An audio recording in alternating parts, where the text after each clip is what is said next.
Into the quarterfinals we go now, and suddenly the Club World Cup has burst into life as we lose the likes of Manchester City and Juventus, who of course will go through to the semi-finals. We're going to take a little look next.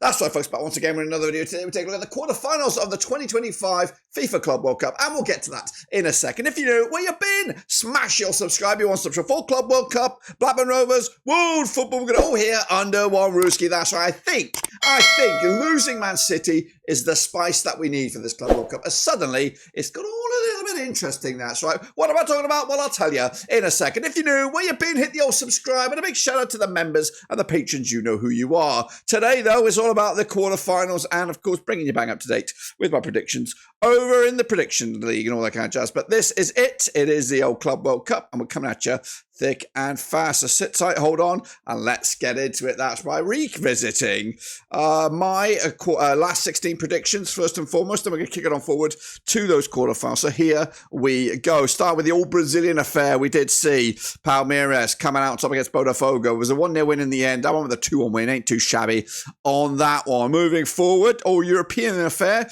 Chelsea did get the better of Benfica. Took a little bit of time.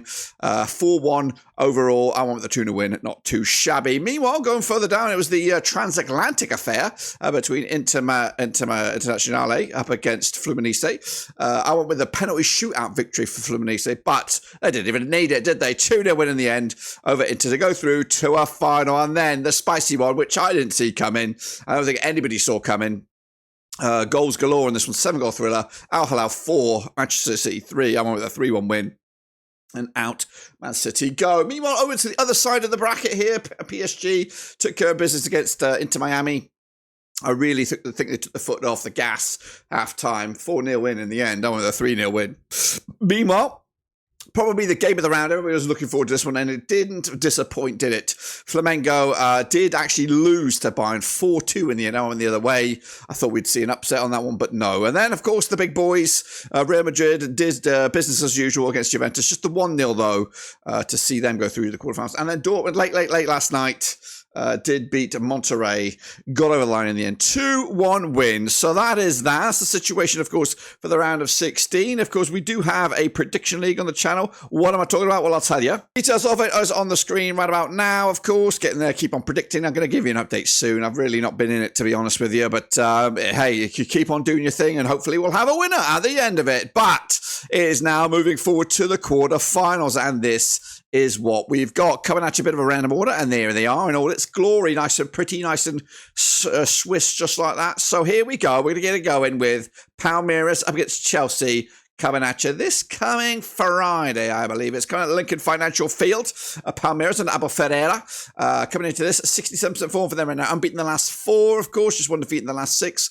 All competition up against Enzo Marquez's Chelsea. Also one defeat in the last 6. However, they won 5 of the previous 6. That's 83% form for them. Now, these two sides did play way back in February 2022. It was in the FIFA Club World Cup knockouts. It was a final. Chelsea coming out top with a 2-1 win. Palmeiras, though, coming into this on the back of a decent run. Of course, their tournament all kicked off against Porto. 0-0 affair there. They bounced, they continued with a 2-0 win over Al-Hilal. And then bringing it into Miami to close up the group 2-2. And then finally knocking out the Brazilian opponents, Botafogo, 1-0 to secure the spot right here in this quarter-final stages. Meanwhile, Chelsea do come into this. They do have a defeat on their record, but they kicked it all off with a 2-0 win against LAFC. But the defeat was against Flamengo, who now have been since eliminated. Chelsea then responded with a 3-0 win over AS Tunis, and then a 4-1 extra time win over Benfica to get over the line. That's right. The bookies odds for this one right here, right now. We do have 14-5 is your Palmeiras, even Stevens is your Chelsea, 12-5 is the draw. Now, Chelsea, I think, are a little bit lucky to be where they are at the moment. I do think they're on borrowed time. Again, it's a very young squad.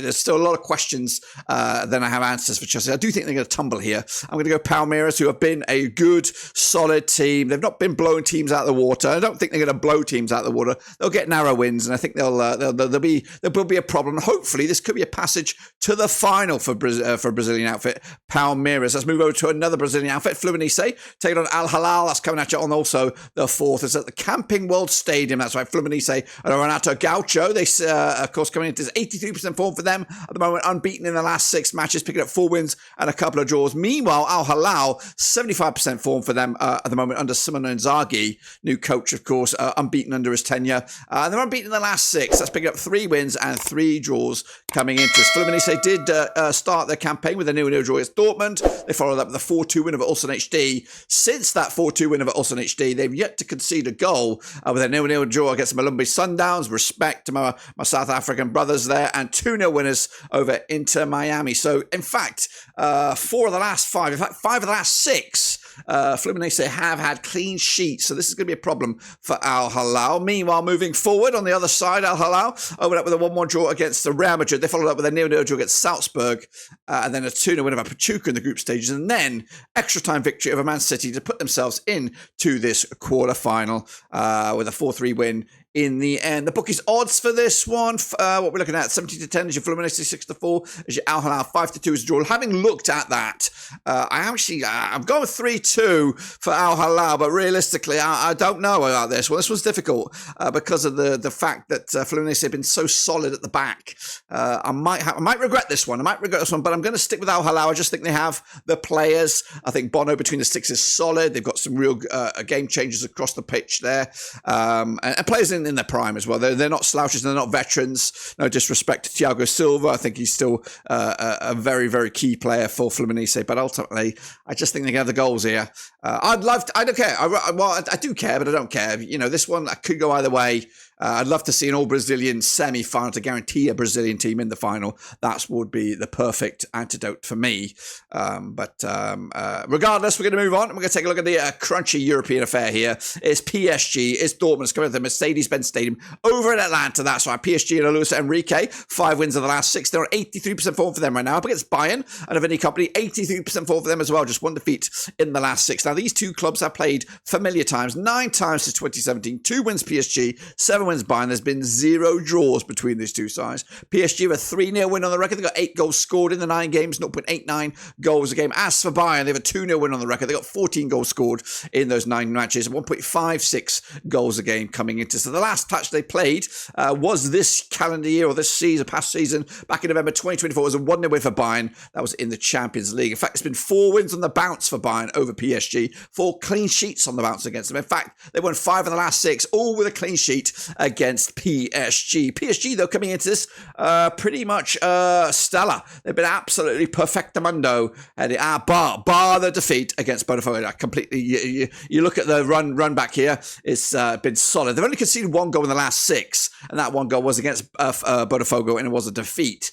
But in that run of games, they won against Reims in the French Cup final there, Inter Milan in the Champions League final, Atletico Madrid, opening game of the campaign, a 2-0 win over Sounders, 4-0 win over Inter Miami. They've been pretty much phenomenal. As for Bayern, they come into this also pretty good, bar the defeat against Benfica. They picked up a 2-0 win over my boys, Borussia Mönchengladbach, a 4-0 win over Hoffenheim to see out the Bundesliga campaign. 10 goals scored against Auckland City, 2-1 win over Boca, losing to Benfica, but then picking up that big win, that solid win against Flamengo. The odds for this one then, shall we? We got 6-5 is your PSG, 13-5 is your draw, 21-10 is your away win, which is Bayern. I'd love to see Bayern go through. I just think PSG are on something right now. Check their piss for steroids. They are cooking with bloody everything. 3-1 win, PSG into the semis they go. Who will they take on? Will it be Real Madrid? Will it be Dortmund? Will we get a German side in the semi-finals? It's coming at the MetLife Stadium. Xabi Alonso's boys are 92% form for them right now, winning 5 of the last 6. Of course, his tenure did start with a draw, but since then they've been pretty much perfect. Up against Dortmund and Niko Kovac, also on 92% form for them right now, just 1 draw in the last 6. They played Real Madrid 15 times since 2003, 8 wins Real Madrid, 3 wins Dortmund. There's been 4 draws between the two sides. Of the last 15, Real Madrid have a 5-0 win against Dortmund. They've got 34 goals scored in the 15 games. That's 2.27 goals a game on average. Dortmund have a 4-1 win over Real Madrid. They've scored 21 goals against them, and they've picked up a 1.40 goals a game average over the course of those 15 matches. Now, the recent run of events has been all Real Madrid. They've won the previous 4 against Dortmund, including a 5-2 win this season in the Champions League back in October. Dortmund's last victory against Real Madrid was a 2-0 win in the quarter-final stages back in April 2014 of the Champions League. Coming into this, Real Madrid picking up a draw against Al-Hilal opening day. Then they picked up a win against Pachuca, 3-1, a 3-0 win over Salzburg, and a 1-0 win over Juventus. Meanwhile, Dortmund coming into this 0-0 draw against Fluminense, a 4-3 bonanza win up against the Malombe Sundowns Respect, 1-0 win against Ulsan HD, and a 2-1 win over Monterrey to set themselves up into this quarterfinal for a spot in the semis. Of course, the bookies odds 13-8 on is your Real Madrid, 10-3 is the draw, 50-4 is your away win. On this one, I'd love to see it. I really would love to see Dortmund go through, but unfortunately, it's going to be Real Madrid, isn't it? 3-0 win to set up an absolute Bobby Danza. It'll be Palmeiras, it'll be Al-Hilal, it'll be PSG, it'll be Dortmund in those semi-finals. Be sure to get your predictions in the Prediction League, and we'll be back again for those semis very, very soon, of course. Until then, subscribe, smash like. I'll see you soon when we return, whatever that is. Until then, we are done.